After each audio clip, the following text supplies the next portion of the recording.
नमस्कार, आप देख रहे हैं डीडी न्यूज पर हमारा विशेष प्रोग्राम राष्ट्रमंच, जिसमें हम करते हैं बड़े विषय पर बड़ी बहस। मैं हूं लाल चंद्र सिंह।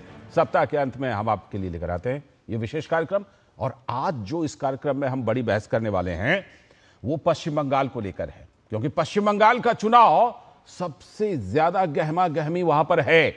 इसी सिलसिले में आज केंद्रीय गृह मंत्री और बीजेपी के वरिष्ठ नेता अमित शाह कोलकाता पहुंचे। वहां पर उन्होंने ममता सरकार के खिलाफ चार्जशीट जारी की और बीजेपी का संकल्प पत्र भी, बीजेपी का घोषणा पत्र। तो चार्जशीट में क्या क्या कुछ ममता सरकार पर आरोप लगाए बीजेपी ने और अमित शाह ने, और बंगाल के लोगों से क्या कुछ वादे किए बीजेपी ने कि अगर वो सत्ता में आती है तो क्या क्या करेगी, इसकी पड़ताल आज राष्ट्रमंच पर करेंगे। और यह भी कि इससे पहले जो कुछ घटनाएं हुई मुर्शिदाबाद में रामनवमी की शोभा यात्रा पर, और उसके पहले जो चुनावी हिंसा की खबर आई थी, जो वीडियो आया था जिसमें एक ब्लॉक में हिंसा की गई थी चुनाव की तैयारियों की मीटिंग में, तो यह बात भी उठ रही है कि क्या चुनावी हिंसा की शुरुआत हो गई क्या पश्चिम बंगाल में, और इस बार कैसा नजारा रहेगा, कैसी तैयारी है। इन सब के बीच मुख्यमंत्री ममता बनर्जी क्या मुद्दे बदल रही हैं? एसआईआर, चुनाव आयोग, लॉकडाउन, तेल, गैस, ये सब कुछ शिफ्ट कर रही हैं ममता बनर्जी और टीएमसी। लेकिन इसके बरक्स, इसके सामने प्रमुख विपक्षी बीजेपी की क्या क्या रणनीति होगी, इन सारी बातों की आज हम राष्ट्रमंच पर इसी बड़े विषय पर बड़ी बहस करेंगे, समझने की कोशिश भी करेंगे। लेकिन पहले जरा इस मामले पर कुछ नेताओं की प्रतिक्रियाएं आपको दिखाते हैं। सबसे पहले बात पश्चिम बंगाल की मुख्यमंत्री ममता बनर्जी की ही करते हैं। उन्होंने कहा इतना आसान नहीं है, मैंने सारी जीवन लड़ाई की है और आज भी लड़ाई कर रही हूं। और बीजेपी के बारे में बोला ये लोग पश्चिम बंगाल को टारगेट कर रहे हैं, तो हम लोग भी दिल्ली को टारगेट करेंगे। सुनिए जरा।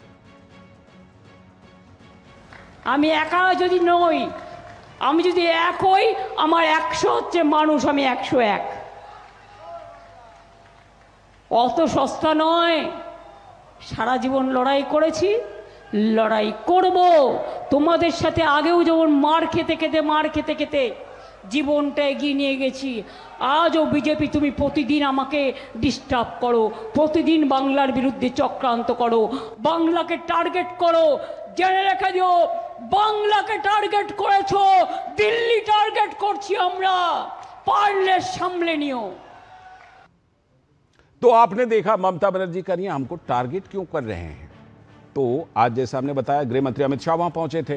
उन्होंने कहा कि ममता दीदी की विक्टिम कार्ड की इस राजनीति को अब जनता भली भांति समझ गई है। एक पार्टी का शासन होने जा रहा है, बिहार में भी एनडीए का शासन है, उड़ीसा में भी भाजपा सरकार है, और अब बंगाल में भी भाजपा सरकार आएगी। तो एक प्रकार से पूर्ण बहुमत की सरकार बंगाल के विकास की गारंटी। मित्रों, ममता दीदी ने हमेशा विक्टिम कार्ड का पॉलिटिक्स खेला है। कभी पैर तोड़वा लेती हैं, कभी सिर पर पट्टी बंधवा देती हैं, कभी बीमार हो जाती है, और कभी चुनाव आयोग के सामने बेचारा बनकर चुनाव आयोग को गालियां निकाल। मगर ममता दीदी, मैं आपको बताने आया हूं कि आपकी ये राजनीति को, विक्टिम कार्ड की पॉलिटिक्स को बंगाल की जनता अब बहुत अच्छे तरीके से समझ गई। चुनाव आयोग जैसी संवैधानिक संस्था पर गाली गलौज करना ये बंगाल की संस्कृति को शोभा नहीं दे। तो आपने देखा कि अमित शाह जो वहां पहुंचे थे, उन्होंने क्या बात टीएमसी के लिए, ममता बनर्जी के लिए कही, और कुछ और भी प्रतिक्रियाएं हमें दोनों पक्षों की तरफ से जो मिली हैं। टीएमसी के सांसद कल्याण बनर्जी ने कहा कि दिलीप घोष एक डिस्टर्बिंग एलिमेंट है पश्चिम बंगाल में। क्यों कहा ऐसा? क्योंकि भाजपा के नेता दिलीप घोष ने कहा था कि जनता को टीएमसी डराने का प्रयास कर रही है, और सत्ता में आए तो यूपी वाले मॉडल से निपटेंगे। 2024 when Dilip Ghosh came at Rishra, what was the situation was happened? 2023. Dilip Ghosh himself is a very disturbing element in the state of West Bengal. मारपीट करके एक डराने का वातावरण बना रही है, उससे कुछ नहीं होने वाला है। अब लास्ट टाइम महिलाओं को क्योंकि उनको पैसा दे रहे, वो सोचते हैं उनकी बात पर उतरेंगे, कोई नहीं उतरेगा। ये यहाँ के ये दुशासन जाने वाला है, ये जंगल राज जाने वाला है। अभी भी जगह जगह डराने का, अटैक करने का धमकी दिया जा रहा है टीएमसी की तरफ से। पुलिस वाले अगर सही से काम नहीं करेंगे, बहुतों का सस्पेंड होने का, नौकरी जाने की संभावना है। वही टीएमसी के नेता शशि पांजा ने कहा कि जो घटना हुई, वो जो हिंसा की घटना, उसके बारे में चुनाव आयोग जांच करेगी, यानी कि वो चुनाव आयोग पर टाल रही है। लेकिन बीजेपी की नेता लॉकेट चटर्जी ने कहा कि पश्चिम बंगाल में कानून व्यवस्था की स्थिति पहले से ही बहुत खराब है। पश्चिम बंगाल में जो है सब धर्मों के उत्सव, सब धर्मों के लोग एक संग पालन भी करते हैं। ये दृष्टांत भी आपको बंगाल में ही मिलेगी। अगर कल इतनी गड़बड़ होगी, जरूर प्रशासन भी देखेगी, और जब अभी मॉडल कोड ऑफ कंडक्ट के तहत इलेक्शन कमीशन भी इसकी जांच करेगी, ये हमारा मानना है। देखिए, बहुत खराब है लॉ एंड ऑर्डर सिचुएशन, और ममता बनर्जी पहले से ही बोल दिया था कि इस टाइम में दंगा फसाद हो सकता है। तो मतलब जब जब वो बोलता है वही होते हैं, और ये चाहते हैं कि तुष्टीकरण का राजनीति के माध्यम से वोट कंसोलिडेशन हो जाए। यही तो उसका सबसे बड़ा मुद्दा है। ना उन्होंने माइनॉरिटी के लिए कुछ किया, ना उन्होंने मेजॉरिटी के लिए कुछ किया है। सिर्फ वोट लेने के लिए जो जो करने का है, दंगा फसाद जो करने का है, वो करते हैं। वही टीएमसी के नेता और राज्यसभा की सदस्य सागरिका घोष ने कहा कि जो भी करना है करो, जितना हमला करना है कर लो, लेकिन जीतेगी तो टीएमसी ही, यह दावा किया। तो बीजेपी के नेता अग्निमित्रा पॉल ने कहा कि जो ममता बनर्जी कौरव पांडव की बात कर रही थी आसनसोल में, तो कौन कौरव और कौन पांडव है, ये 23 तारीख को अपने वोट से बंगाल की जनता टीएमसी को बता देगी। যতই করো হামলা আবার জিতবে বাংলা, जो भी करना है करो, डिलीशन की कोशिश करो, एजेंसी दौड़ाओ, कुछ भी करो, टीएमसी इस इलेक्शन को स्वीप कर रही है और ममता बनर्जी चौथी बार मुख्यमंत्री बनेगी। एक टाइम में मुख्यमंत्री बोलते थे हम गुंडा को कंट्रोल करते हैं, आज वही गुंडा मुख्यमंत्री को कंट्रोल करते हैं। तो कौन कौरव है और कौन पांडव है?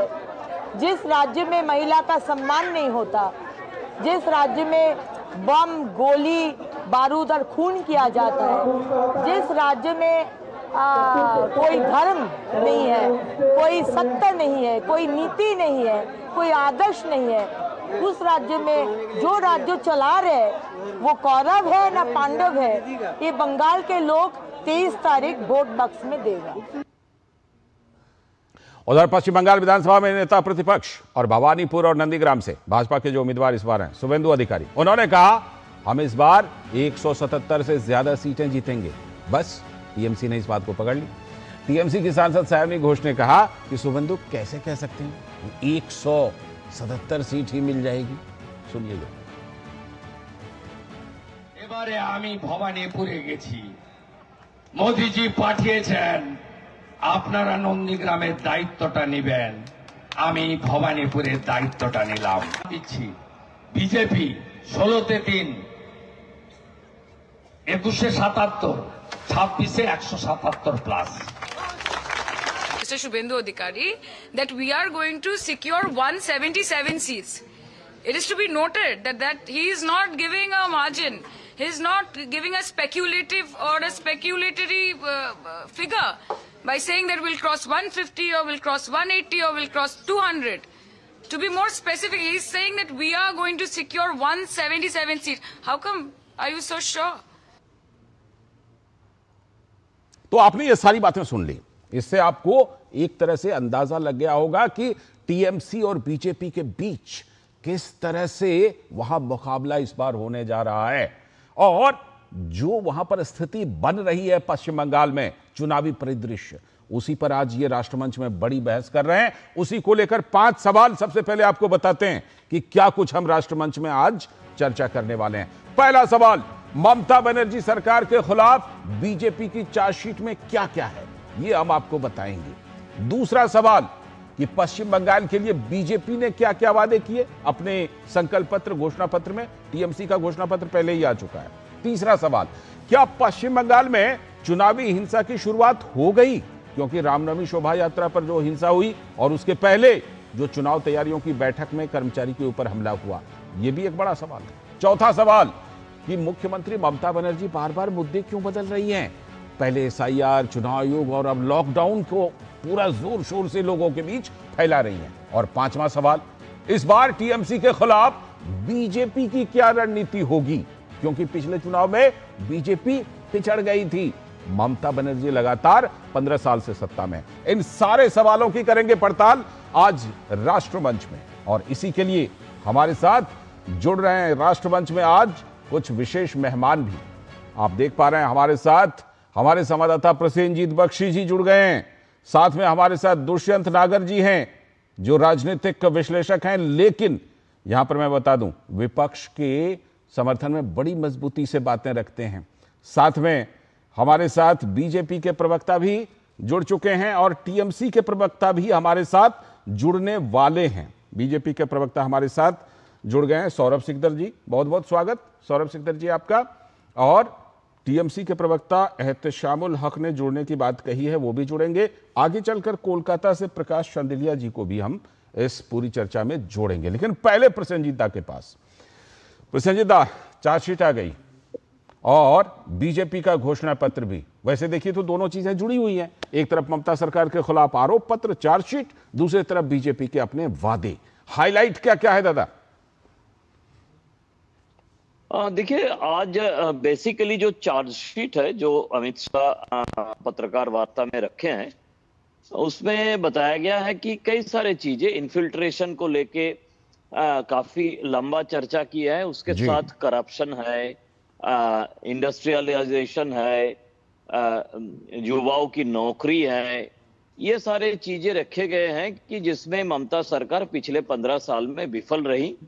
और आने वाले जो मैं सवाल पूछा था जिसमें मैंने अगर बोल दिया था, तो उन्होंने बताया कि अगर मत कहिए कि ये हम इस चुनाव में सरकार आपके उस सवाल की बड़ी चर्चा है सब जगह पर दादा। हाँ बिल्कुल, है ना। तो मान लीजिए कि उनकी सरकार बनी रहा है, तो उसके बाद वो क्या करेंगे, इसका एक रोड मैप उन्होंने बता दिया कि हम जो संकल्प पत्र है उसमें रोड मैप भी रखेंगे। तो ऐसे 10-15 इश्यूज है जिस इश्यूज में पिछले 15 सालों में ममता सरकार विफल रहे, तो उस सारे चीजों को इस चार्जशीट में रखा गया है, जिसमें खास तौर से हेल्थ सेक्टर में, इन्फिल्ट्रेशन में, एजुकेशन में, नौकरी देने में और इंडस्ट्रियलाइजेशन में ये सरकार पिछले 15 साल में विफल रहे, इकोनॉमी में, ये सब रखा गया है लालचंद। ये आपने बिल्कुल ये बात कही कि जो कुछ हाईलाइट है वो तो है ही। साथ में प्रसेनजीत दा, मैं दुष्यंत जी के पास जाऊं, फिर उनके पास जाऊं, बाकी प्रवक्ताओं के पास भी, उससे पहले एक बात और बताइए, ये जो चुनावी हिंसा और रामनवमी की शोभा यात्रा पर पथराव वगैरह हुए, प्रसेनजीत दा, ये इसके बारे में क्या रिपोर्ट है? क्योंकि टीएमसी तो कह रही है अब हमारा क्या लेना देना, अब तो चुनाव आयोग के हाथ में सब कुछ है, हम इसमें कहीं जिम्मेदार नहीं है। अब कब जिम्मेदार थे ये तो समझना जरूरी है। हाँ। अब जिम्मेदार नहीं है ये बोलना जितना सहज है, पिछले 15 साल में कब जिम्मेदार थे? जब सीएए का हिंसा, जब वक्फ का जिम्मेदार हिंसा, जब बाकी हिंसा जितना गिनाने का इतना याद भी नहीं रहते हैं, जब वो बीजेपी की प्रवक्ता की समय पे क्या नाम भूल गया मैंने, महिला प्रवक्ता, उनकी समय पे हिंसा, ऐसे बहुत सारे हिंसा मैं गिना सकता हूँ पिछले 15 सालों में। उस वक्त क्या वो जिम्मेदारी ली है ममता बनर्जी या तृणमूल कांग्रेस? अगर उस वक्त जिम्मेदारी नहीं लिए है तो अब ऊपर से जिम्मेदारी हम जिम्मेदार नहीं है ये बोलने का कोई जरूरत नहीं है। ये तब भी वो जिम्मेदार नहीं थी और अब भी जिम्मेदार नहीं है। ये अब ऊपर से कम हम ये कह सकते हैं कि 2 साल पहले जिम्मेदारी से रामनवमी की समय पे हावड़ा में जिस तरह से ममता बनर्जी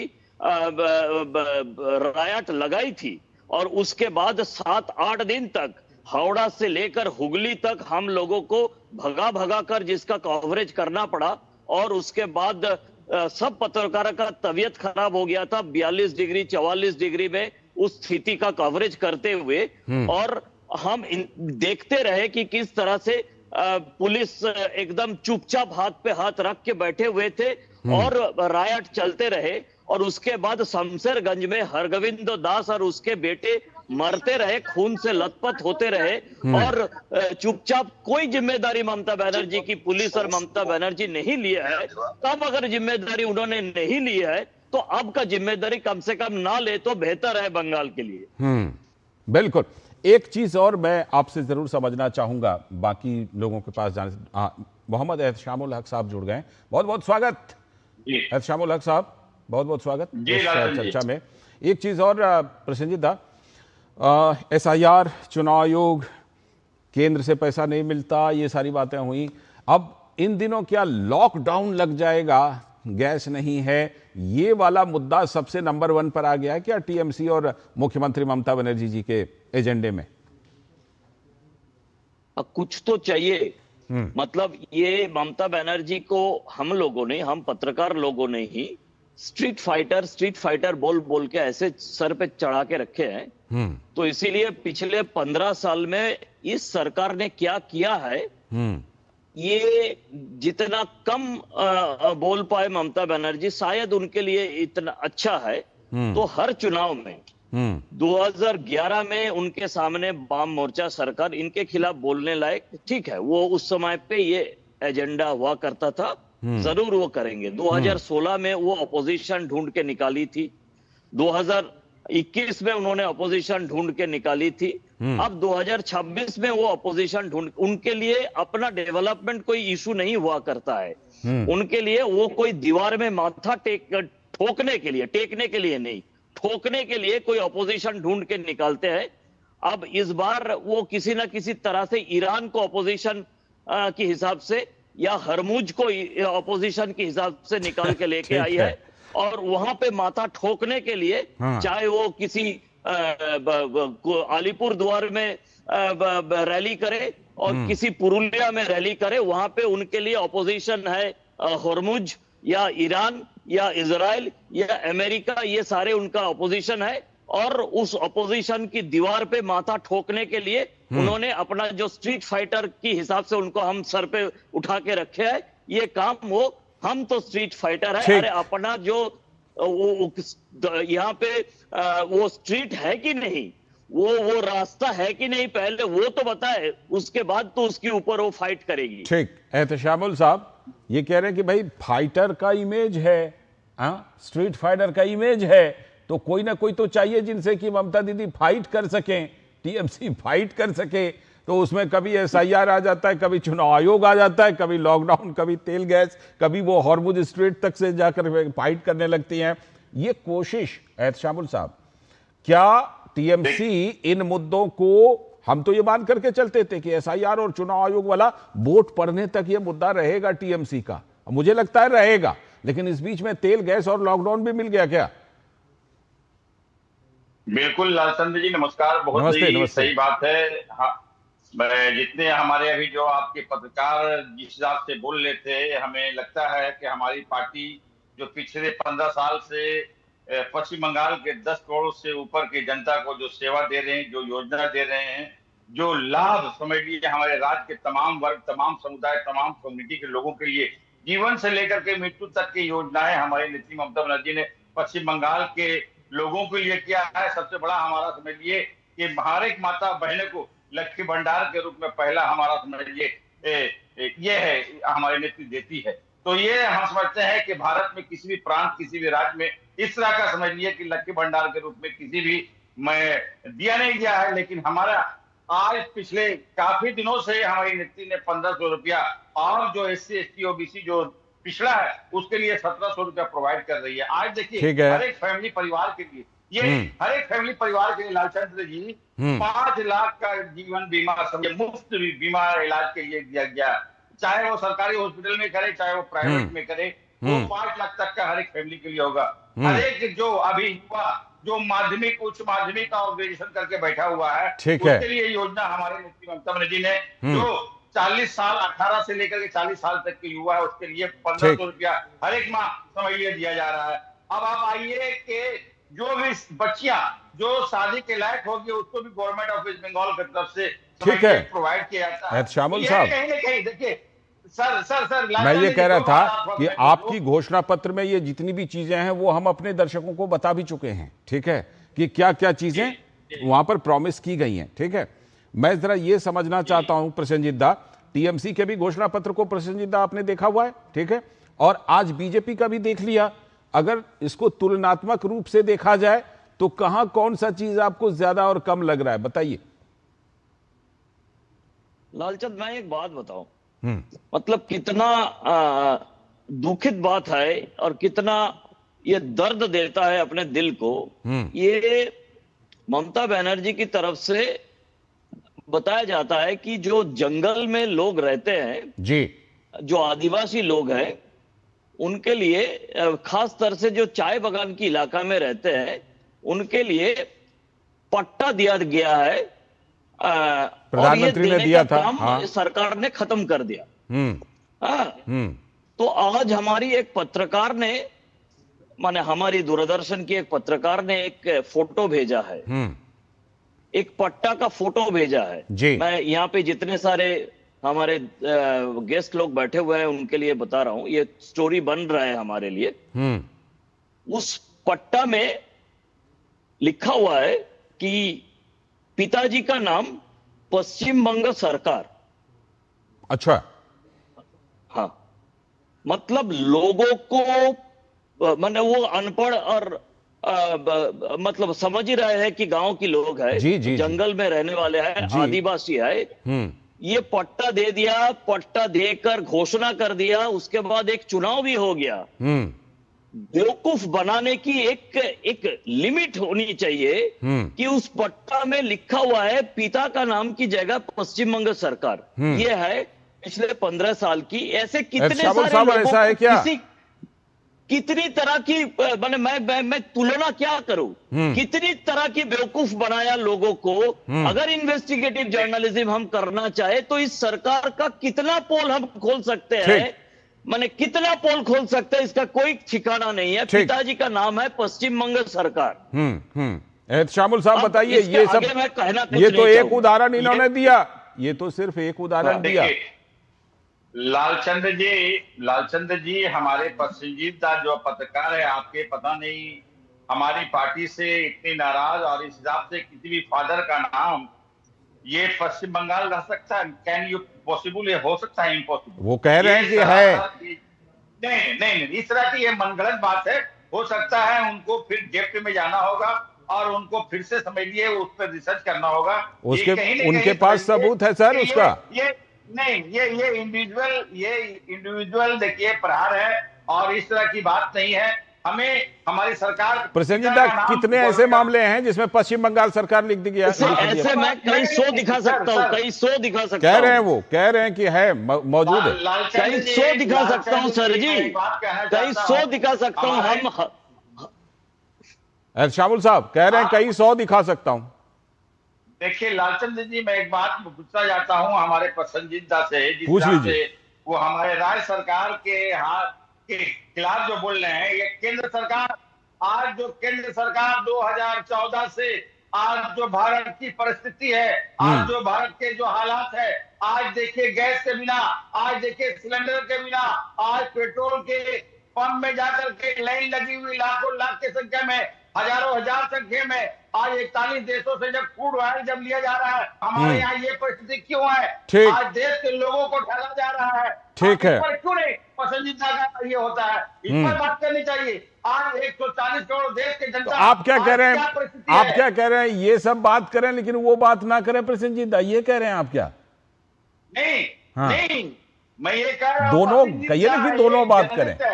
एक जर्नलिस्ट है, तो जर्नलिस्ट का जो चौथा स्तंभ होता है, जर्नलिस्ट का काम है दोनों तरफ की बातें रखना। चौथा स्तंभ है, लेकिन आप हमारे पार्टी के मुतल्लिक कर रहे हैं। लेकिन क्यों नहीं एज ए जर्नलिस्ट के हिसाब से आपका दिल क्यों नहीं धड़का कि केंद्र सरकार आज भारत के लोगों को जो परिस्थिति 15 लाख का वादा था, आज 2 करोड़ प्रतिवर्ष के हिसाब से रोजगार था, जो 70 का पेट्रोल है, 2014 के बाद हमारी सरकार आएगी तो आधा कर देंगे, विदेशों से काला धन लेके आएंगे, जो हमारे देश के धन थे वो सब विदेश चले गए, 10,000 ट्रिलियन, ठीक जो है, इनके मित्र है, ठीक है, भाग गए हैं। उस पर क्यों नहीं ठीक है, प्रसेनजीत दा ने बोल दिया है कि सैकड़ों दिखा सकता हूं। एहतशाम साहब, प्रसेनजीत दा ने बोल दिया है कि सैकड़ों दिखा सकता हूं। फिलहाल प्रसेनजीत दा आपका बहुत बहुत शुक्रिया, और जरूर आप एहतशामुल साहब को दिखाइएगा वो, ठीक है, जो जिसमें नाम लिखा हुआ है पश्चिम बंगाल सरकार का, ठीक है। बहुत बहुत शुक्रिया। फिलहाल अब मैं सीधे रुख करता हूं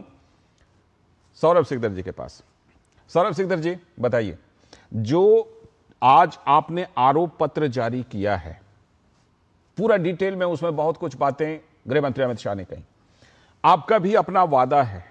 अब जरा ये बताइए कि टीएमसी जो विशेष रूप से जो अभी एहतशामुल साहब बता रहे थे, इस वर्ग को इतना, इस वर्ग को इतना, इस वर्ग को इतना पैसा, इस वर्ग को इतना, उसका मुकाबला कैसे कीजिएगा सौरभ सिकदर जी? ये आज जो आरोप पत्र नहीं, हम इसको तृणमूल का विदाई पत्र बोलेंगे। अच्छा, तृणमूल का क्या पत्र? विदाई पत्र। विदाई पत्र बोल, विदाई पत्र। अच्छा, विदाई पत्र, ठीक है, विदाई पत्र। हाँ, क्योंकि ये जो तृणमूल का विदाई का घोषणा आज इस आरोप पत्र से हो गया है जी। तो देखिए, हम गिमिक का पॉलिटिक्स में विश्वास नहीं करते। हम तो प्रश्न करना चाहते हैं, अभी तक 7th पे कमीशन क्यों नहीं चालू किया? हम उसका बात करेंगे। हम तो बोल रहे हैं कि हम सरकार में आने के बाद सरकारी नौकरी में जो ऊर्ध्व सीमा है उसको बढ़ाएंगे, क्योंकि क्या है, लास्ट कुछ ही सालों में नौकरियां तो बेचा गया है यहाँ पे। तो जो टैलेंटेड भी था, जिसको नौकरी मिलना चाहिए था, उसका नौकरी तो बिक गया था। आपको सारा पता है, विस्तार में बोलने का जरूरत नहीं है, कई सारा शो मैं आपके संग इसी को लेके कर चुका हूं। तो जो टैलेंट है उसका 5 साल जो खराब हो गया, हम तो बोल रहे हो 5 साल का भी मौका हम देंगे। हम बोल रहे हैं कि सबसे पहले बंगाल में जो जरूरत है, कानून का शासन प्रतिष्ठा करना। ये हम नहीं बोल रहे, कलकत्ता हाईकोर्ट बोला है 5 साल पहले कि बंगाल में कानून का शासन नहीं है। बीजेपी बोलेगा, प्रधान विरोधी दल बोलेगा, तो सौरभ जी वो कह तो रहे हैं, सौरभ जी वो कह रहे हैं कि देखिए, चाहे वो मुर्शिदाबाद में रामनवमी शोभा यात्रा पर पथराव हुई हो या फिर कुछ भी हो, अब तो हमारा नहीं है, अब चुनाव आयोग जाने। नहीं, चुनाव आयोग जाने, ठीक बात है, हमारी नहीं है। पिछले साल आपको पिछले साल के कॉन्सिक्वेंस बता देता हूं। देखिए, 5 साल का हिसाब होगा ना भाई साहब। तो पिछले साल एक सभा से मुख्यमंत्री बोलता है कि कल की रामनवमी में कोई अगर गड़बड़ होगा तो हमारा जिम्मेदारी नहीं है। उसके बाद क्या देखता हूं, हावड़ा में हमारा रामनवमी के ऊपर अटैक होता है, एनआईए का जांच होता है, और जो पकड़ा जाता है सारे के सारे टीएमसी का एक्टिव वर्कर है। अच्छा, ये ना पकड़ा है ना, तो और ये कोर्ट में वो केस भी चल रहा है। तो मुख्यमंत्री क्या एक समुदाय का मुख्यमंत्री है? मुख्यमंत्री क्या खाली टीएमसी का मुख्यमंत्री है? मुख्यमंत्री क्या बाकी के लोगों का नहीं है? अभी भाई साहब बोल रहे थे, टीएमसी के प्रवक्ता जो है कि 10 करोड़ बंगालवासी, तो 10 करोड़ बंगालवासी में तो हम लोग भी आते हैं जो भाजपा का समर्थक है। ठीक, दुष्यंत नागर जी भी काफी देर से हैं। दुष्यंत, प्रकाश चंद्रलिया जी भी जुड़ गए, बहुत बहुत स्वागत प्रकाश चंद्रलिया सर। दुष्यंत नागर जी भी जुड़े हैं। दुष्यंत नागर जी बताइए, ऐसे समय में जो जी अभी सौरभ जी कह रहे थे कि पहले दे देते हैं धमकी कि कल रामनवमी है, संभाल लीजिएगा, है, उसके बाद हिंसा हो जाती है, और उसके बाद कहते हैं कि भाई हमारा तो कोई लेना देना नहीं, चुनाव आयोग है ना, वो जाने, हमारे हाथ में नहीं है। जी बिल्कुल टीएमसी ठीक कह रही है। जिस तरह से चुनाव आयोग ने कई अधिकारियों के तबादले किए हैं और उन्होंने पूरे सिस्टम के ऊपर अब उनका नियंत्रण है, तो हर चीज के लिए जवाब तो चुनाव आयोग को देना होगा। लेकिन मेरा भारतीय जनता पार्टी के प्रवक्ता से ये प्रश्न है कि क्या आपने 12 साल से आपकी केंद्र में सरकार है, केंद्र सरकार की बहुत सी ऐसी मिनिस्ट्री है जिसमें वैकेंसियां खाली पड़ी हैं, लोगों को नौकरी नहीं मिली। आप बताइए, आपने 12 साल में कितने बंगाल के हमारे जो बंगला भाषी भाई हैं उनको कितना नौकरियां दिया? बांग्ला भाषी को अलग से नौकरी थोड़े न देती है केंद्र सरकार। नहीं जी, देखिए, वो तो जो नियुक्ति पत्र बांटते हैं उसमें जो भी होता है उसमें बांग्ला भाषी भी होंगे। सर लाल जी, मेरा प्रश्न को आप सही से समझिए जी। हमारे बंगाल राज्य में चुनाव हो रहा है, तो उस पर चर्चा चल रही है, उस राज्य को केंद्रित करके मैं कह रहा हूं कि पश्चिम बंगाल के कितने हमारे भाई बहनों को केंद्र सरकार ने में नौकरियां दी, कोई नौकरी नहीं मिली। दूसरी बात, हमारा भारतीय जनता पार्टी के सौरभ जी बताइए। दीदी के ऊपर, लालचंद जी मैं जस्ट दो प्रश्न पूछना चाहता हूँ इसमें, मैं उसको रोक नहीं रहा हूँ। मैं सर दो प्रश्न पूछूंगा, मैं और नहीं बोलूंगा, दो प्रश्न। एक तो अलग से खाली बंगाल के, खाली आसाम के लोगों को केंद्र सरकार के नियुक्ति में कैसे नौकरी दिया जा सकता है, मैं वही कह रहा था कि बांग्ला भाषी को अलग से थोड़े केंद्र सरकार। दूसरा ये जो 2014 से किसी को नहीं दिया। डागर साहब एक क्वेश्चन और फिर मैं चुप हो जाऊं। बोलिए। दूसरा, इतने दिन से हमारा जो केंद्र में सरकार चल रहा है, लाखों नियुक्ति हुआ है, आप उसमें बताइए बंगाल जैसा नौकरी बेचने का आरोप आप लगा सकते हैं कि नहीं? बताइए, जवाब दीजिए। देखिए जी, हमारा जो मुख्यमंत्री साहब हैं उन्होंने कोई नौकरी नहीं बेचा, बहुत अच्छा काम वेस्ट बंगाल की सरकार कर रही है। लेकिन ये प्रश्न मेरा वाजिब है, पूरे हिंदुस्तान को ही आप कर लीजिए। हाँ, आप सही है, केंद्र आप सही है, ये सरकार की जो उठाइए। नौकरियां हैं, केंद्र सरकार की नौकरियों में घटौती की है, बढ़ोतरी नहीं की। बहुत सारी नौकरियां ऐसी हैं जिसमें रिक्तियां खाली पड़ी हुई हैं, उन पे भर्ती नहीं हुआ है। तो जो हमारी केंद्र की भारतीय जनता पार्टी की सरकार है, वो युवाओं को रोजगार देने के प्रति उदासीन है। वो युवाओं को रोजगार नहीं देती, उनको उनके हाल पे छोड़ रखा है। तो ऐसे में आपके पास कोई विजन नहीं है। और फिर उनका जो एमपी मैडम है, उनका प्रश्न बड़ा वाजिब है कि आप किस आधार पे कह रहे हैं कि हम 177 सीट ठीक है प्राप्त करेंगे। ठीक। मैं इन सारे सवालों की पड़ताल, हम लोग आगे करेंगे। और प्रकाश चंदेलिया जी भी जुड़ गए हैं, उनसे और ज्यादा जमीनी सच्चाई जो है वो उसके बारे में लेंगे। और ये भी कि क्या ये पूछना सही है कि कितने बांग्ला बोलने वालों को केंद्र सरकार ने नौकरी दी। करेंगे इस पर बात एक छोटे से ब्रेक के बाद। और लेकिन इस समय सीधे अमित शाह जी लाइव सीधे लिए चलते हैं आपको। अमित शाह जी गुवाहाटी में शायद प्रोग्राम कर रहे हैं, सीधे चलते हैं।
ये जो आप तस्वीरें देख रहे हैं गुवाहाटी से, असम की राजधानी गुवाहाटी, और वहां से केंद्रीय गृह मंत्री अमित शाह का यह रोड शो का कार्यक्रम। और असम में 9 अप्रैल को मतदान होना है, तो जाहिर सी बात है कि चुनाव प्रचार बिल्कुल जोरों पर है। ऐसे में बीजेपी के वरिष्ठ नेता और केंद्रीय गृह मंत्री अमित शाह रोड शो के लिए पहुंचे। और आप देखिए लोगों की वहां पर भारी भीड़, हाथ हिलाकर अभिवादन भी अमित शाह कर रहे हैं लोगों का। और आज दरअसल अमित शाह पहले कोलकाता गए थे और वहां से फिर गुवाहाटी गए हैं, क्योंकि पश्चिम बंगाल में भी चुनाव है, जिस पर अभी हम राष्ट्रमंच में बात भी कर रहे थे। और उसके बाद वो असम गए हुए हैं, और उसी सिलसिले में गुवाहाटी में देखिए रोड शो कर रहे हैं। लोगों में भारी उत्साह, लोगों की भीड़, और अमित शाह लोगों के ऊपर फूलों की बारिश भी कर रहे हैं, लोग भी उनके ऊपर फूलों की बारिश कर रहे हैं। तो ये सीधी तस्वीरें आप गुवाहाटी से देख रहे हैं।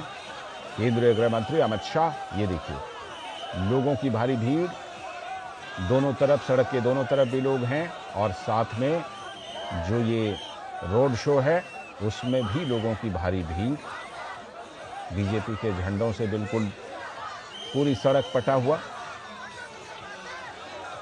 और जो बीजेपी है वो पिछले 10 सालों से असम में सत्ता में बरकरार हैं और अब हिमंता बिस्वा शर्मा जो वहां पर मुख्यमंत्री हैं, उनकी कोशिश एक बार फिर से उनकी सरकार वापस आए। दूसरी तरफ कांग्रेस है और कांग्रेस पार्टी भी अपनी तरफ से कोशिश कर रही है, लेकिन हाल में कुछ बड़ी घटनाएं हुई हैं। कांग्रेस के कुछ बड़े नेता अपनी पार्टी को छोड़कर बीजेपी का दामन थाम चुके हैं। तो ऐसे में असम का चुनाव किस तरफ जाएगा, क्या होगा, क्या बीजेपी वहां तीसरी बार लगातार सत्ता में आ सकती है क्या, या फिर कांग्रेस को सत्ता मिल सकती है तीसरे प्लेयर के रूप में, खिलाड़ी के रूप में बदरुद्दीन अजमल की पार्टी AIUDF, और उनके साथ इस बार असदुद्दीन ओवैसी AIMIM की पार्टी साथ आ रही है। ये दोनों पार्टियां वहां साथ आ रही हैं। तो इस बात की भी चर्चा है कि तीसरा कोना कहां बनेगा, किस तरह का बनेगा, कितना मजबूत बनेगा। तो हिमंता बिस्वा शर्मा असम के मुख्यमंत्री वो पूरी कोशिश में हैं कि तीसरी बार पार्टी को सत्ता में लाया जाए, बीजेपी को। और उसी चुनाव प्रचार के सिलसिले में अमित शाह, केंद्रीय गृह मंत्री और बीजेपी के वरिष्ठ नेता इस समय ये रोड शो कर रहे हैं।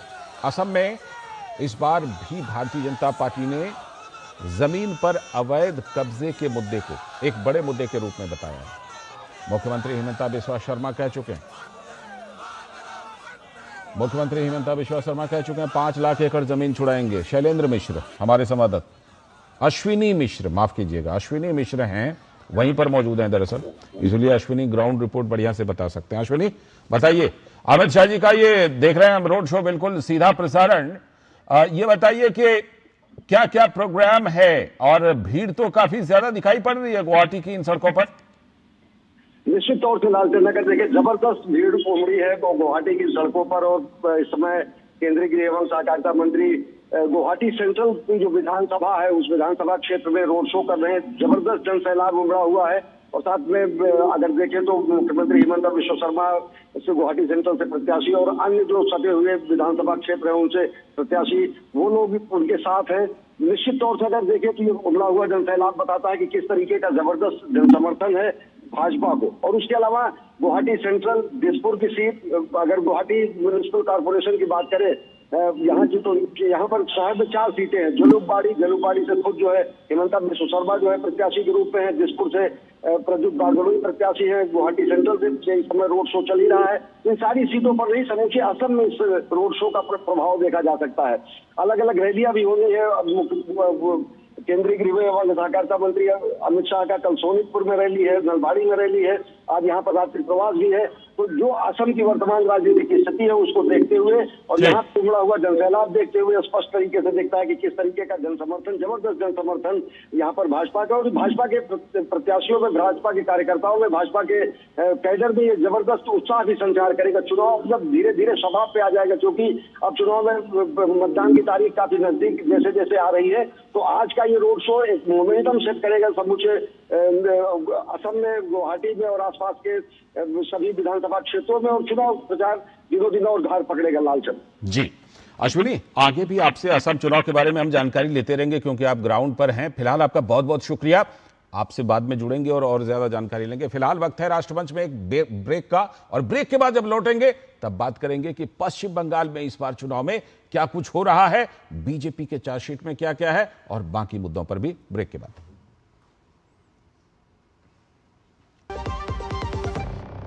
जरा सी हंसी दुलार जरा सा, जरा सी अनबन प्यार जरा सा,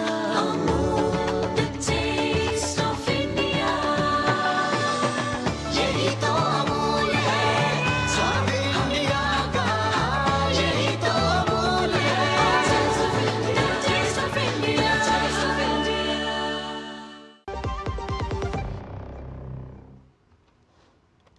स्वागत है, ब्रेक के बाद आप देख रहे हैं राष्ट्रमंच पर बड़े विषय पर बड़ी बहस। और आज बड़ी बहस क्या है? बड़ी बहस है कि पश्चिम बंगाल में क्या कुछ हो रहा है, और इस बीच में पश्चिम बंगाल से जिस तरह की खबरें आ रही हैं, टीएमसी बनाम बीजेपी तो है ही, लेकिन कुछ हिंसा की भी खबरें आई हैं, वो बड़ी चिंता पैदा करती हैं। हमारे साथ हमारे सारे मेहमान जुड़े हुए हैं। इस समय सीधे प्रकाश चंदेलिया जी के पास चलते हैं, राष्ट्रीय महानगर के संपादक कोलकाता में। प्रकाश चंदेलिया जी, ये आज बीजेपी ने जो चार्जशीट जारी की उसमें तमाम बड़ी बातें कही और अपना संकल्प पत्र भी। सबसे पहले तो आपकी प्रतिक्रिया इसी पर, और क्योंकि आपने टीएमसी के घोषणा पत्र को भी देखा है और अब बीजेपी का भी ये घोषणा पत्र, संकल्प पत्र जो भी ये कहते हैं, दृष्टि पत्र, ये बताइए कि इन दोनों संकल्प पत्रों का, घोषणा पत्रों का तुलनात्मक अध्ययन और दूसरी बात बीजेपी की चार्जशीट, आपकी प्रतिक्रिया। देखिए, नमस्कार लाल जी और साथी पैनलिस्ट और दूरदर्शन के दर्शकों को भी बहुत बहुत नमस्कार। अमित शाह जी ने आज जो संकल्प पत्र पेश किया है उसमें तृणमूल सरकार के 15 वर्ष के भ्रष्टाचार, भय और घुसपैठ के शासन का कच्चा चिट्ठा उन्होंने जनता के सामने रखा है। और उन्होंने ये भी कहा है कि यह सिर्फ संकल्प पत्र उनकी पार्टी का नहीं है, बंगाल की 10 करोड़ जनता का है। दूसरी तरफ तृणमूल शासन के पास में, ममता बनर्जी की सरकार के पास में भारतीय जनता पार्टी के खिलाफ लोगों को भयभीत करने के अलावा उनके पास कोई चारा नहीं है। आज जब तृणमूल पार्टी की ओर से उनकी ओर से जब वो अपना संकल्प पत्र रख रहे थे तब उन्होंने मोटा भाई ऐसा करके कहा, और आप देख रहे होंगे पिछले कई दिनों से ममता बनर्जी, नरेंद्र मोदी जी और अमित शाह जी का नाम लिए बगैर उनको शैतान की उपाधि देती हैं। चुनाव आयुक्त को वो भैनीश कुमार कहती हैं। और लाल जी, अभी थोड़ी देर पहले रोजगार की बात हो रही थी। मैं ये कहना चाहता हूं कि पश्चिम बंगाल की जनता ने 34 वर्षों के वामपंथी शासन को भी देखा, 15 वर्ष के ममता बनर्जी शासन को भी देखा। एहतेशामुल भाई साहब बैठे हुए हैं, बड़े अच्छे तरीके से अपनी पार्टी की बात करते हैं। 34 वर्षों में वामपंथियों के पास में पश्चिम बंगाल के लोगों को, नई पीढ़ी के लोगों को रोजगार देने की कोई मानसिकता नहीं थी। और ममता बनर्जी की सरकार की शुरुआत, ममता बनर्जी की शुरुआत, जो सरकार की शुरुआत हुई है वो तो यहां से उद्योगों को भगाने को लेकर के हुई है। आपको याद होगा टाटा का नैनो प्रोजेक्ट, उसको भगा करके ममता बनर्जी ने जो तसल्ली हासिल की थी उसी का खामियाजा पूरी पश्चिम बंगाल की जनता भुगत रही है। अभी एहतेशामुल साहब कह रहे थे कि बंगाल की जनता को, नई पीढ़ी के लोगों को ममता बनर्जी ने रोजगार का भत्ता दिया। भाई साहब, बात तो आपने की थी कि डबल चाकरी हो गए, डबल नौकरी देंगे, और उसके जगह पर रोजगार के नाम पर आप 1200-1500 रुपए का भत्ता दे रहे हैं। आप नारी सुरक्षा की बात करते थे, आप आरजी कार में कांड करवाते हैं, लॉ कॉलेज में कांड करवाते हैं, दुर्गापुर कॉलेज में कांड करवाते हैं, और संदेश खाली में आपकी पार्टी के लोग जो बलात्कार करते हैं, लोगों को, महिलाओं को बुलाकर पेठा बनवाने के नाम पर कार्यालय में बुलाते हैं और कितना कुकर्म करते हैं ये किसी से छिपा नहीं है। सांस्कृतिक रक्षा की बात करते हैं कि सांस्कृतिक सुरक्षा की बात करते हैं, और इनकी नौटंकी जो है वो खुल चुकी है। ममता बनर्जी के प्रचार में एक मुहावरा लगता है, सत्यता की प्रतीक, सत्य की प्रतीक, और सत्य की प्रतीक ये है कि जितने लोग इनके पार्टी के भ्रष्टाचारी रहे, जो जेल खट करके आए हैं, वैसे पार्टी के लोगों को ममता बनर्जी ने इस चुनाव में टिकट दे दिया है। अब इनके पास कहने के लिए क्या कुछ बचा है?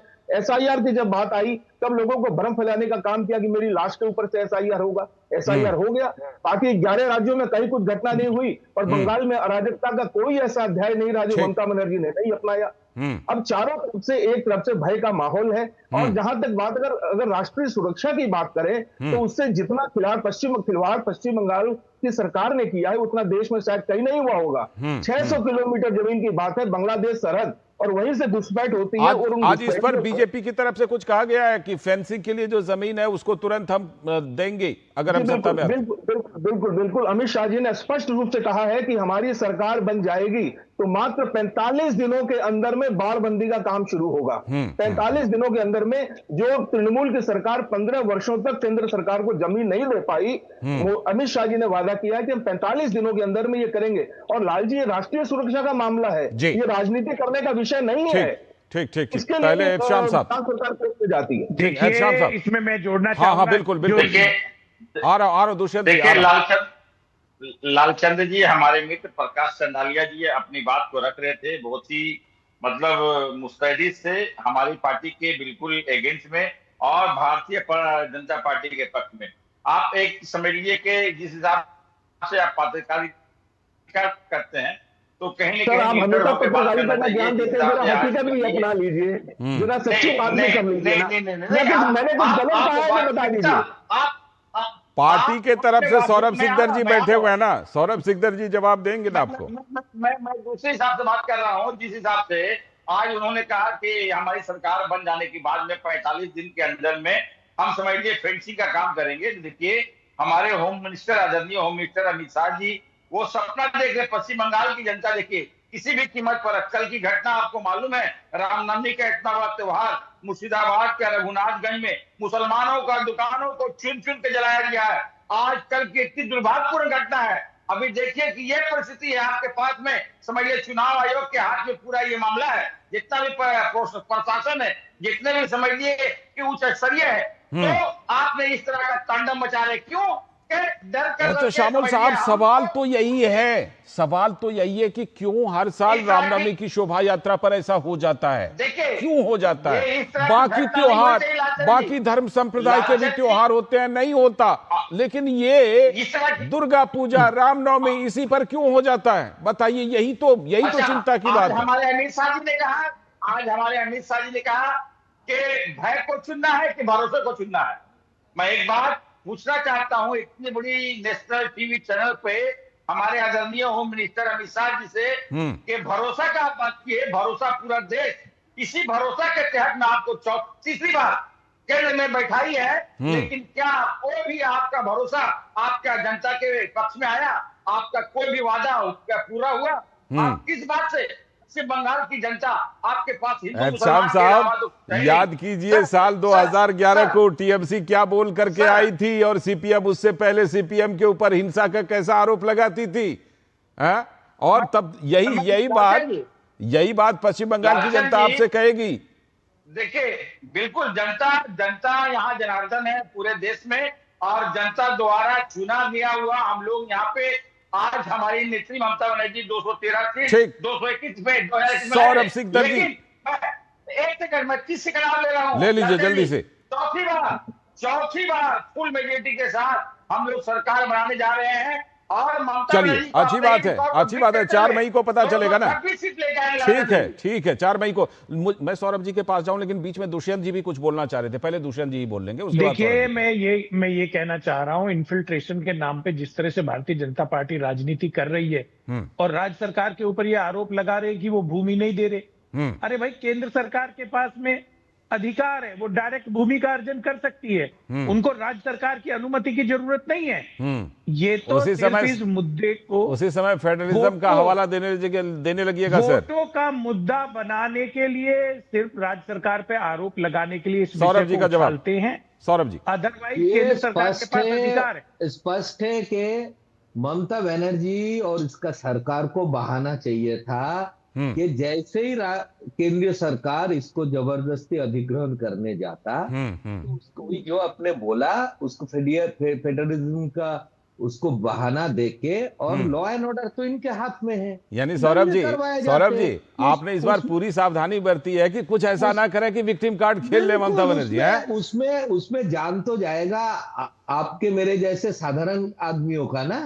तो इसीलिए अमित शाह जी इसीलिए बोला है कि ठीक है, कोई बात नहीं, और थोड़े दिन रुक जाते हैं, और 2026 में जैसे ही सरकार हमारा आ जाता है, 45 दिन में खत्म कर देंगे, मतलब जून एंड तक हमारा पूरा अधिग्रहण हो जाएगा। देखिए, बंगाल में इन सीरियस नोट, ये सबसे बड़ा इश्यू इन्फिल्ट्रेशन है। आज देखिए, 40,000 यूथ बंगाल से बाहर काम कर रहा है। 40,000, मतलब यहाँ पे एक रोजगार नहीं है। हमें तो युवा को वापस लाना है बंगाल में। जो घर का लड़का है, घरेर चेले जिसको बंगाली में बोला जाता है, उसको घर में लौटाना है। और इसमें एक बड़ा अंश जो लेबर क्लास है या कायिक श्रम करते हैं, यहाँ पे भी ये काम खोते हैं, वो बाहर से आने वाले लोगों के लिए, क्योंकि जो काम आप 500 में करेंगे वो 200 रुपया में कर देगा। ये सबसे बड़ा थ्रेट है यहाँ के लिए। ठीक है, अब प्रकाश चंदेलिया जी, हाँ, मैं आप ही के पास आ रहा था सर। 2 घटनाओं के बारे में जरूर बताइएगा। एक तो रामनवमी शोभा यात्रा पर जो मुर्शिदाबाद में पथराव और हिंसा वगैरह हुई है वो, और दूसरा वो कहीं पर एक जगह चुनाव की तैयारियों को लेकर प्रोग्राम, कौन सी वो जगह है? बसंती, हाँ, बसंती में वो चुनाव प्रोग्राम को लेकर, कुछ चुनाव की तैयारियों को लेकर प्रोग्राम चल रहा था। वहां टीवी पर टीएमसी का ऐड चल रहा था ममता बनर्जी जी का। किसी एक अधिकारी ने कहा, भाई ये एक पार्टी का ऐड क्यों चलेगा, तो उसको मार करके लहूलुहान कर दिया। बिल्कुल लहूलुहान कर दिया गया। बिल्कुल, मैं दोनों का जवाब दे रहा हूँ। एहतेशामुल साहब ने रामनवमी जुलूस पर अपनी टिप्पणी रखी थी। मेरा यह कहना है कि एहतेशामुल साहब, ममता बनर्जी 15 वर्षों में ये साबित नहीं कर पाई कि वो बंगाल के 10 करोड़ जनता की प्रतिनिधि है। ये सिर्फ ये कहने में लगी रही और ये साबित करने में लगी रही कि उनका सिर्फ और सिर्फ टारगेट जो 27% अल्पसंख्यक समाज के लोग हैं। भाई साहब, रामनवमी के जुलूस की हिंसा तो आप बात करते हैं, रामनवमी के जुलूस में हिंसा कौन फैलाता है? आपको याद होगा हावड़ा में जब जुलूस निकला था और हिंदू लोगों के जुलूस के ऊपर में अल्पसंख्यक समाज के लोगों ने बात रामनवमी की नहीं, दुर्गा विसर्जन में भी हम देखते हैं सरस्वती पूजा नहीं हो पाती है, स्कूलों में सरस्वती पूजा नहीं हुई। लालचंद जी, रैफ उतारनी पड़ी थी और रैफ के ऊपर में लुंगी वालों ने हमला कर दिया, राज्य सरकार कुछ नहीं कर पाई। और तो और अभी कुछ दिन पहले बेलडांगा के शामुल साहब जवाब दे रहे हैं आपको, 3 दिनों तक बेलडांगा में लगातार कांड होता रहा। आपके मुख्यमंत्री शामुल साहब का जवाब, जुम्मावार को कुछ नहीं कर पाएंगे। देखिए, मैं जवाब दे रहा हूँ, कितनी बड़ी दुख की बात है कि लुंगी वाले शब्द का यहाँ प्रयोग हो रहा है, बहुत अफसोस होता है। इसलिए कि जिसने हमला किया था वो सारे लोग लुंगी में रहते थे। भाषा का मर्यादा रखना चाहिए। आज के डेट में लुंगी सभी जाति के लोग पहनते हैं, लुंगी वाले में आप शामिल हो जाएंगे। नहीं, पहनावे को लेकर कोई बात नहीं है, पहनावे को लेकर कोई बात नहीं है, पहनावा कुछ भी पहने। ये आपके जैसे लोगों को शोभा नहीं देती, मर्यादा का ख्याल रखना चाहिए। जिन लोगों ने हमले किए थे वो सारे लोग लुंगी पहनते थे, इसलिए मैंने कहा है जो भी इस तरह का कौन लोग रहते हैं ये भी सबको मालूम है। अच्छा, मुझे ये बताइए, मंत्री नहीं होता उसका कोई धर्म नहीं होता, वो इंसान नहीं होता जो इस तरह काम करते हैं। देखिए, एक बात मैं आपको, देखिए, मैं एक बात बोलना चाहता हूँ, हमारे धर्म में लिखा हुआ है, लालचंद्र जी, हमारे मजहब में लिखा हुआ है कि लकुम दीन, अरबी का एक है, लकुम दीनकुम वलिय दीन, आप अपने धर्म की पालन करो और दूसरे को भी अपने अपने हिसाब से धर्म पालन, वही तो उसी की तो डिमांड हो रही है सर। जो मेरा मौलिक अधिकार है, जो मेरा संविधान ने दिया है, लेकिन इस तरह का कोई भी काम करता है पथराव का काम, वो इंसानियत के नाम पे धब्बा है। वही चीज, बिल्कुल की जो घटना है। हाँ, बोलिए सर, प्रकाश सर बोलिए। मेरा ये कहना है कि 2 बातें कहना चाहता हूं। इन्होंने मुझे तो सबक सिखा दिया, लुंगी का नहीं कहना चाहिए। मैंने लुंगी शब्द का इस्तेमाल इसलिए किया कि हमला करने वाले सारे लोग लुंगी पहने हुए थे। दूसरी बात, अभी जब मैं यही कह रहा हूं कि किसी एक इससे जोड़ना नहीं है, मेरा नहीं था। और दूसरी बात की बेलडांगा में जब हमले हुए, तांडव मचा, 3 दिनों तक आपकी पुलिस फेल रही और उस पर मुख्यमंत्री का बयान कि जुम्मावार के दिन अगर कोई ऐसी घटना होती है तो मैं कुछ नहीं कर सकते हूँ। और दूसरी बात, किस समाज के मंच से ममता बनर्जी ने हिंदू धर्म पर गंदा धर्म कहा? जरा शामुल साहब ये भी बता दीजिए, किस समाज के मंच पर खड़े होकर के ममता बनर्जी ने कहा था कि हिंदू धर्म गंदा धर्म है? ठीक, सौरभ सिकदर जी, ये बताइए कि बीजेपी ने कहा कि दिलीप घोष जी का बयान आया कि हम अगर सत्ता में आए तो हम क्या करेंगे, यूपी स्टाइल में निपटेंगे अपराधियों से। आप पश्चिम बंगाल में ये बात उठा रहे हैं, आपको लगता है पश्चिम बंगाल की जनता इस चीज को पसंद करेगी? पश्चिम बंगाल के वोटर, दिलीप घोष जी ने स्पष्ट बोला है कि हम यूपी के स्टाइल से निपटेंगे। हाँ, मतलब यूपी में योगी बाबा ने जो सुशासन का पराकाष्ठा चला के रखा है, जो एक उदाहरण है पूरा देश में, बंगाल में भी ऐसा होगा। जो जैसे विकास होगा, आज देखिए नोएडा में इंटरनेशनल एयरपोर्ट आ गया जी, हाँ, देश के सबसे बड़ा एयरपोर्ट आ रहा है। यूपी के सड़कें देखिए, यूपी का लॉ एंड ऑर्डर सिचुएशन देखिए, हमारे बहने, हमारे बच्चे रात को 10 बजे 11 बजे पढ़ के, शामुल साहब क्या परहेज है यूपी मॉडल से बताइए? तो बढ़िया है ना। बंगाल में भी तो ऐसे विकास होना चाहिए, लॉ एंड ऑर्डर ऐसे होना चाहिए। जवाब दीजिए। बेटियां भी आराम से सौरभ जी को मैं बोलना चाहता हूँ, आरबी कर नहीं होना चाहिए। मैं सौरभ जी को बोलना चाहता हूँ कि ना राधा को नौमन होगा, ना राधा नाच पाएगी, ना आपकी सरकार बन पाएगी, ना इस तरह का मॉडल आ पाएगा। साफ लफ्जों में आपका सपना चूर चूर होगा। आप बंगाली कम्युनिटी से आते हैं, आप स्पष्ट रूप से मैं आपको बोलना चाहता हूं, आप बांग्ला जबान के लोग आते हैं। आज बंगाली जो कम्युनिटी इतना भद्र होता है, मैं बता नहीं सकता हूं, पूरे भारत में सबसे इतनी बढ़िया क्रांतिकारी भी होता है, भद्र के साथ साथ क्रांतिकारी भी होता है। सुन लीजिए, क्रांतिकारी, हाँ क्रांतिकारी होता है, क्रांतिकारी भी होते हैं। सेलुलर जेल में जाइएगा तो 80% बंगाली मिलेगा आपको। पश्चिम बंगाल, मैं ये बात बोल रहा हूँ कि अगर पश्चिम बंगाल नहीं होता तो हमारा मुल्क आजाद नहीं होता। मैं भी ये बात बोल रहा हूँ, हमारा बंगाली भाई का पंजाबी का बहुत बड़ा योगदान है, लेकिन हमारे बंगाली भाई कभी भी आज बांग्ला भाषा और बांग्ला कल्चर, इस पर तो कोई सवाल ही नहीं है, कितनी समृद्ध रही है ये परंपरा। तो लेकिन दूसरी तरफ इस बात से कैसे आंख मूंद लीजिएगा दुष्यंत नागर जी? दुष्यंत नागर जी को लाइए, दुष्यंत नागर जी बताइए। लालचंद जी जी मुझे जरा दुष्यंत नागर जी के पास जाए। दुष्यंत नागर जी, इसमें कोई शक नहीं है, बांग्ला कल्चर, बांग्ला भाषा कितनी समृद्ध परंपरा रही है, कितने इंटेलेक्चुअल लोग रहे हैं, लेकिन दूसरी तरफ ये बात देखिए, सब जगह चुनावी हिंसा रुक गई, पश्चिम बंगाल में नहीं रुकती। ये तो है ना? नहीं, बिल्कुल ये गंभीर चिंता का विषय है। बंगाल की भूमि ज्ञान की भूमि है और बड़े बड़े ज्ञानी लोगों ने वहां से भारत में संदेश दिया है, चाहे वो आजादी के समय की बात हो या आजादी से पूर्व में पहले स्वाधीनता संग्राम के समय की बात हो जी। लेकिन हिंसा वहां लगातार हो रही है और उसके लिए एहतशाम जी की पार्टी भी जिम्मेवार है बराबर, बिल्कुल, क्योंकि लॉ एंड ऑर्डर तो इनके ये जिम्मेवारी तो लेनी पड़ेगी एहतशामुल साहब, लेनी पड़ेगी। एहतशाम जी जिम्मेदारी लो, 15 साल से सरकार है वहां पर। बिल्कुल आपकी सरकार है 15 साल।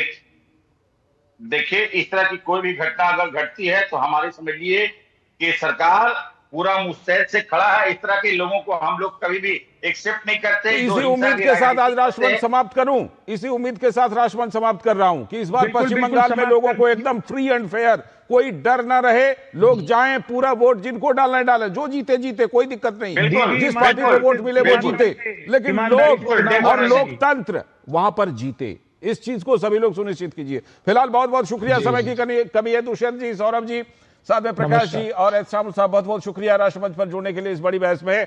तो राष्ट्रमंच पर आज हमने बात की कि पश्चिम बंगाल में जो चुनाव इस बार है उसमें बीजेपी और टीएमसी तो हैं ही, कुछ दूसरे भी खिलाड़ी हैं, उन पर भी कभी बात करेंगे। कांग्रेस है एक तरफ, दूसरी तरफ AIMIM है, वो सब भी हैं, CPM और उधर फुरफुरा शरीफ वाले का भी है।